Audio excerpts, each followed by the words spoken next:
Hello दोस्त। तो कल के वीडियो में हम लोग जो पिछले वाला वीडियो था उसमें हम लोग ओस्टेड का नियम देख लिए थे। ओस्टेड का प्रयोग जो था वो देख लिए थे। उन्होंने क्या संबंध बताया चुंबकीय क्षेत्र और विद्युत धारा के बीच, ये हम लोग पढ़े थे। आज के इस वीडियो में आगे जो नेक्स्ट टॉपिक जो है वो देखते हैं कि क्या है। तो अगला जो टॉपिक है वो है चुंबकीय क्षेत्र में गतिशील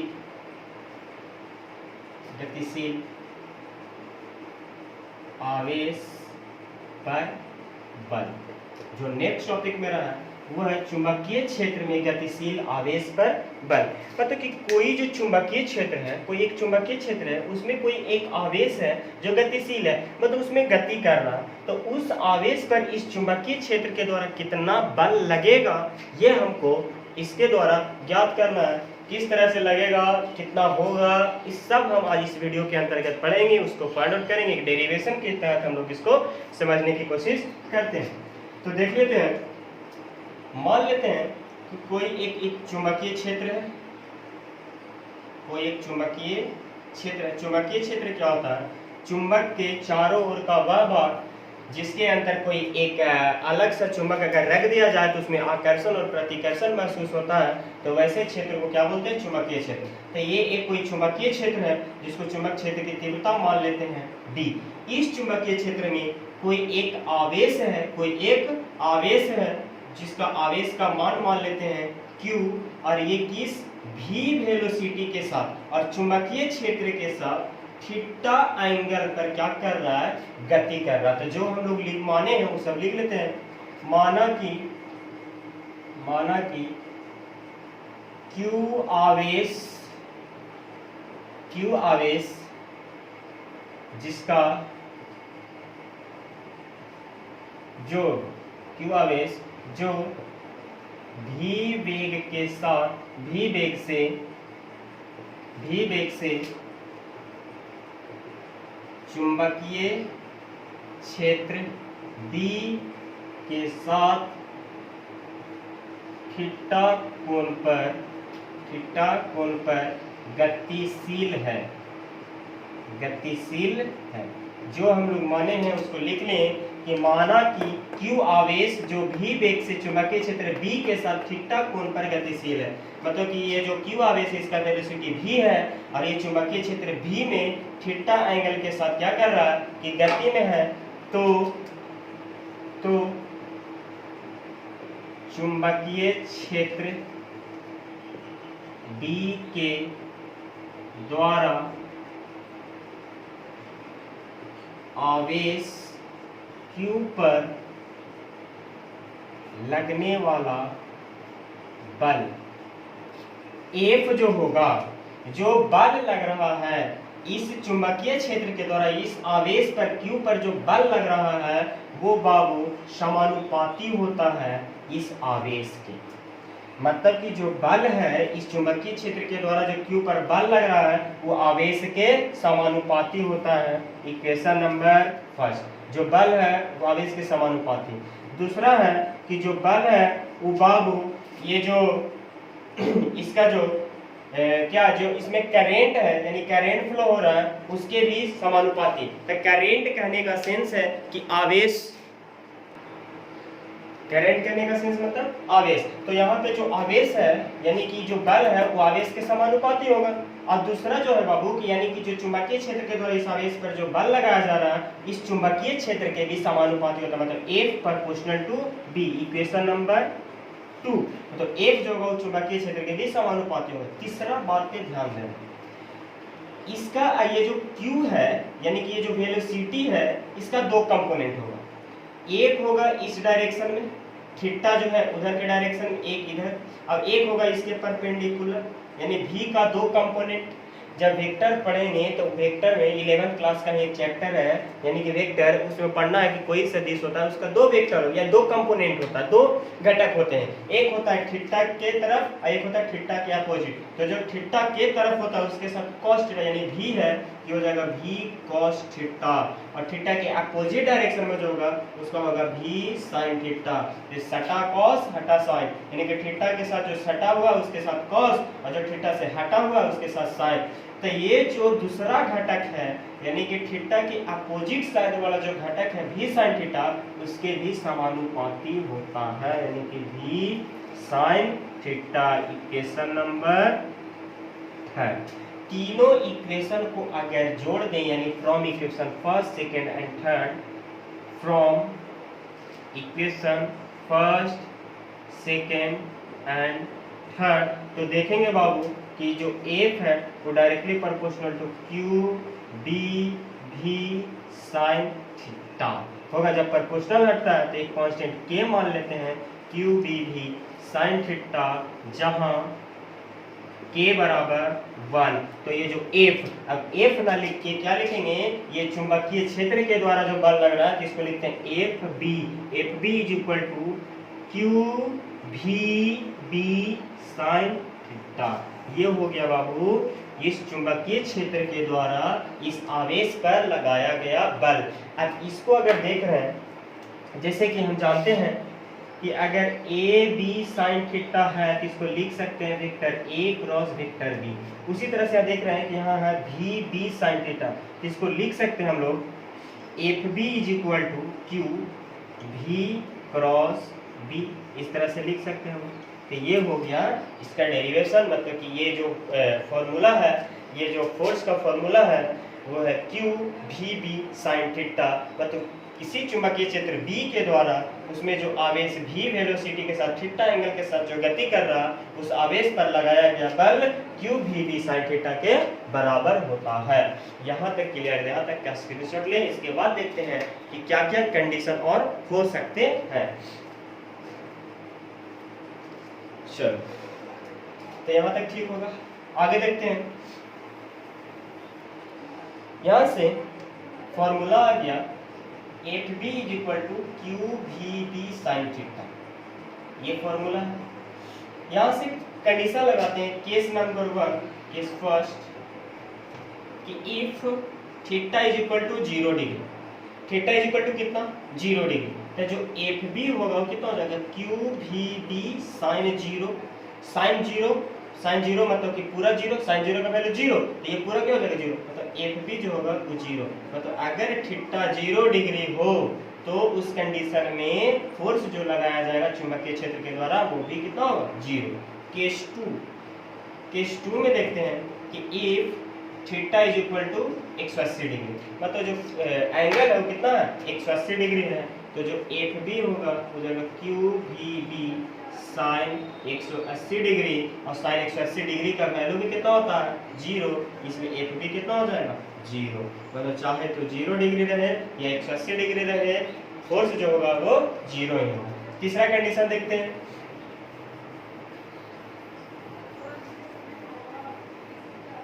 ध्यान से।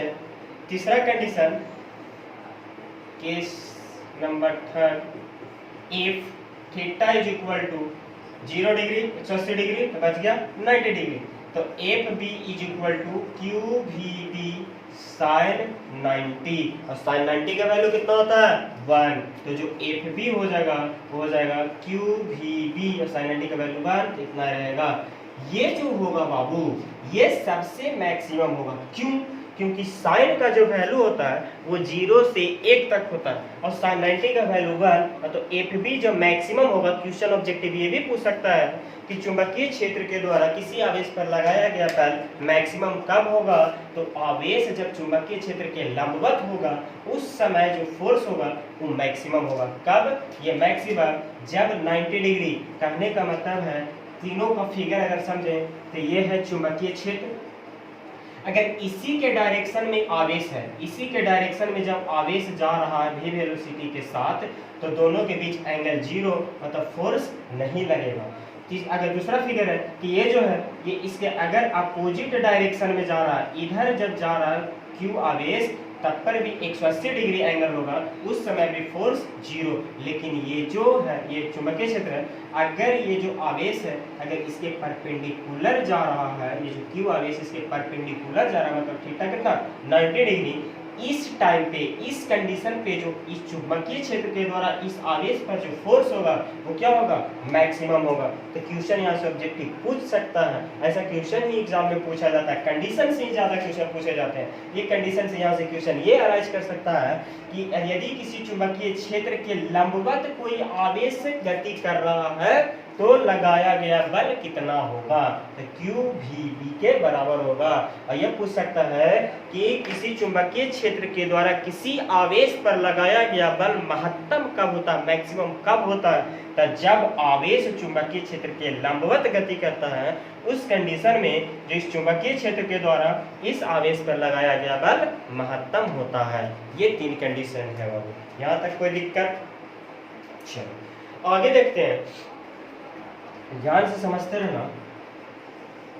आगे है कि ये जो FB है वो QVB के बराबर, ये जो FB है वो QVB के बराबर, मतलब कि FB है वो चुंबकीय क्षेत्र के द्वारा आवेश पर लगाया गया बल, ये आवेश है, V आवेश का वेग है, और B जो है वो चुंबकीय क्षेत्र है। अगर यहाँ से B निकालना चाहें तो क्या लिख सकते हैं, FB बट्टा Q इंटू V, ये B को रहने दें, एक Q इंटू V जो था इसके साथ गुना में इधर आएगा तो भागा में, यानी कि B बराबर FB बट्टा में Q इंटू V।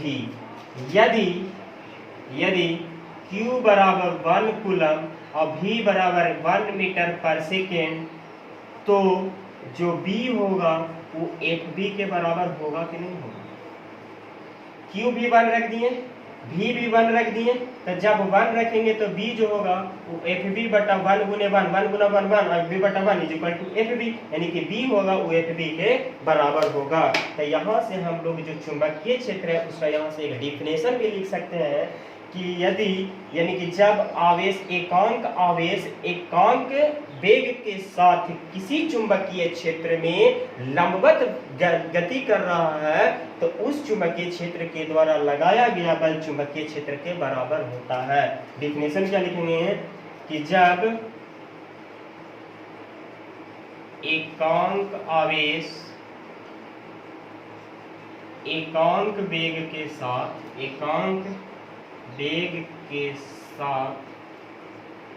किसी चुंबकीय क्षेत्र के लंबवत गति कर रहा हो तो उस पर लगाया गया बल चुंबकीय क्षेत्र के बराबर होता है।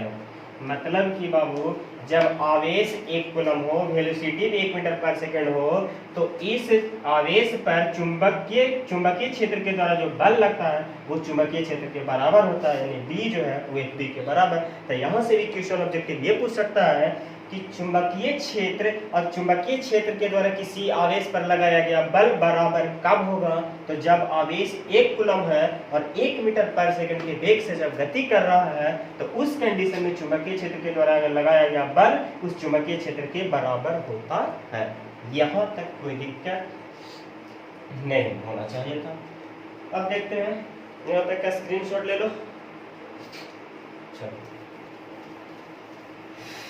यहाँ से देखते हैं हम लोग, ये चुंबकीय क्षेत्र हो गया। अब देखते हैं इस चुंबकीय क्षेत्र का मात्रक क्या, चुंबकीय क्षेत्र तो B का मात्रक, तो B बराबर क्या है, FB बट्टा Q इंटू V। ये FB मतलब बल को मात्रक क्या है, न्यूटन बटा Q मतलब आवेश का मात्रक कूलम, अभी मतलब वेलोसिटी का मतलब मीटर पर सेकंड होता है कि नहीं। तो यहाँ से लिख सकते हैं न्यूटन, और सेकंड ऊपर चल जाएगा तो न्यूटन सेकंड पर कूलम मीटर। एक तो ये हो गया। दूसरा अगर बात करें तो यहीं से ये जो कूलम है Q, इस Q को क्या लिख सकते हैं, एक ये हो गया यहाँ से।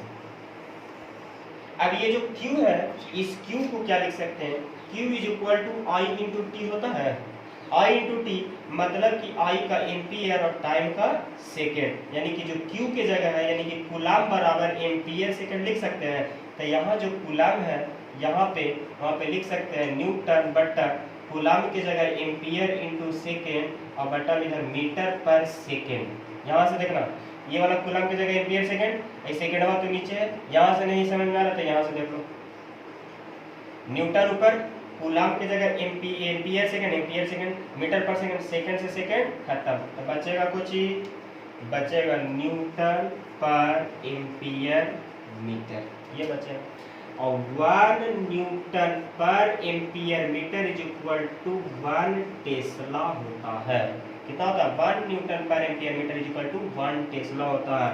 और 1 टेस्ला इज इक्वल टू 10 के पावर 4 गॉस होता है। तो होता है 1 न्यूटन पर एम्पियर मीटर और 1 टेस्ला, और 1 tesla is equal to 10 to the power 4 gauss. यहाँ से इसलिए लिख सकते हैं 1 gauss is equal to 10 to the power -4 Tesla.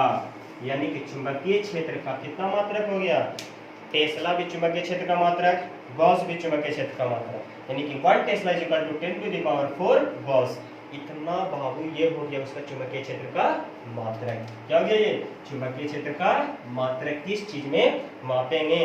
तो ज्यादातर एग्जाम में ये रिलेशन पूछ दिया जाता है कि 1 टेस्ला बराबर कितना गॉस होता है या 1 गॉस बराबर कितना टेस्ला होता है। आई होप कि आपको ये सारी चीजें समझ में आया होगा। तो इसी तरह से अगर ज्वाइन रहते हैं तो हम लोग इसी तरह से हम लोग स्टेप बाय स्टेप यानी कि वीडियो दे देकर हम लोग क्लास खत्म कर लेंगे। तो आई होप कि आप लोग ये वीडियो समझ में आया होगा। जय हिंद।